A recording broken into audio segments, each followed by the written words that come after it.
కాదండి.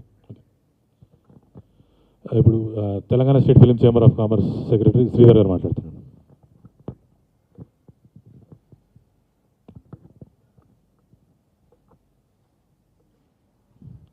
Thanks for electronic media, paper media అందరికీ thanks for coming.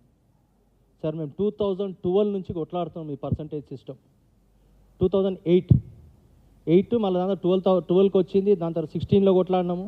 Last మొన్న మీరు చూసి రోజు హరార వీరమల్లు అప్పుడు కూడా మీకు ఎందుకు మేము పర్సంటేజ్ చేస్తాము, 2 months వెయిట్ చేయండి అన్నారు. సరే అని వెయిట్ చేసినాము. మా పేరు బద్నాం చేసిరు, థియేటర్లు బంద్ చేస్తారు అని చెప్పి. మేము థియేటర్లు ఏం బంద్ చేస్తలేం, మేము థియేటర్లన్నీ ఓపెన్ పెడుతున్నాం. ఎవరు అయితే పర్సంటేజ్ ఇస్తారో వాళ్ళ సినిమా ఆడుతున్నాము.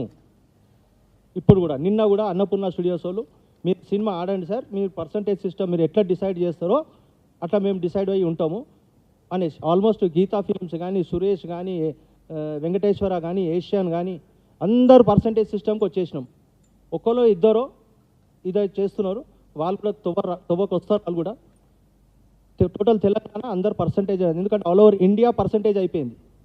లాస్ట్ టైం మన సౌత్ ఇండియా ఫిలిం ఛాంబర్, నేను, సురేష్ బాబు గారు, సునీల్ గారు అందరం పోయినాం. పోతే సౌత్ ఇండియా ఫిలిం ఛాంబర్ మీరు ఎందుకు ఆడతలేరు పర్సంటేజ్, మీరు పర్సంటేజే ఆడండి అని చెప్తే మళ్ళీ ఇక్కడికి వచ్చినాక మీటింగ్ పెట్టాను. 2-3 లెటర్స్ రాసినాం తెలుగు ఫిలిం ఛాంబర్కి. మీటింగ్ పెట్టండి సార్, ఎప్పుడు పెడతారు సార్, ఎప్పుడు పెడతారు సార్ అని. 8th అన్నారు, 10th అన్నారు, 12th అన్నారు, ఇప్పుడు 15th అని చెప్పారు. అంతలోపటి మేమే పెట్టుకున్నాం మీటింగ్. మాకు ఎవ్వటువంటి దుష్మని లేదు. ఆల్ డిస్ట్రిబ్యూటర్స్ ఆర్ బ్రదర్స్ లెక్కలనే. మాకు పర్సంటేజ్ సిస్టమ్ అయితేనే ఆడతాం, లేకపోతే ఆడము. మా థియేటర్ బంద్ చేసుకుంటాం.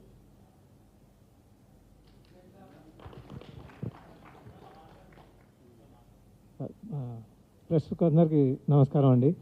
ఇది ప్రపంచం